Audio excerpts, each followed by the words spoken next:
So here we are in 2016, celebrating the 60th anniversary of the ordination of women and the 40th anniversary of the first clergy women delegates to General Conference.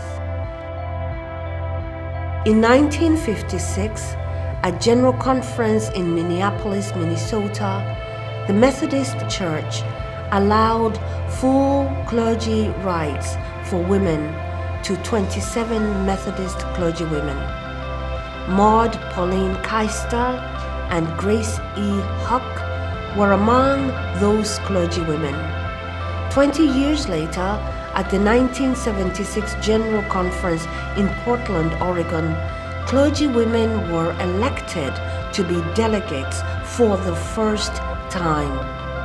Bishop Sharon Brown Christopher was one of the 13 women making history as one of the first women to be a clergy delegate.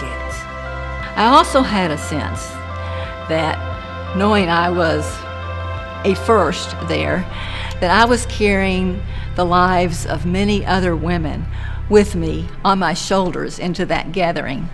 And I had a responsibility for engagement there in such a way that would continue to open doors for women to be leaders in the life of the church. While we are excited to celebrate these milestones made by the church, we also have to ask, why did it take the church 20 years for clergy women to be at the decision-making table?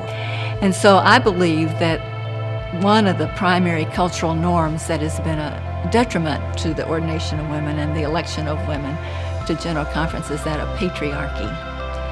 And patriarchy has something to do with the assumption that maleness is the norm, it's the standard, and it breeds a sense of entitlement and superiority. So anything that is not male or white male is objectified and stereotyped. And when our hearts close, there's no room for God's Spirit to work within us. And so closed-heartedness has been a part, I believe, of the context that has made it difficult for women to move through ministry in the life of the church. In those 20 years, countries in Africa such as Kenya, Sierra Leone, and Côte d'Ivoire gained their independence. The first man walked on the moon, and Nelson Mandela was sentenced to life in prison. All these significant events happening in our world, and still, clergy women were not elected to be delegates at General Conference. And if there's anything I've learned, it's this. It's wisdom from John Wesley, who said, "Though we may not think alike, can we not love alike?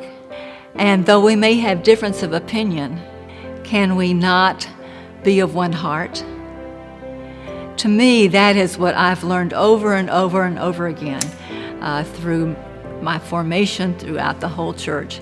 And I give thanks for being a part of a church that gathers the whole people of God, all of God's creation, around the same table and feast together.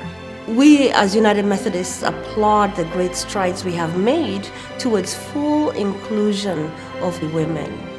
However, that only highlights the amount of work that is yet to be done.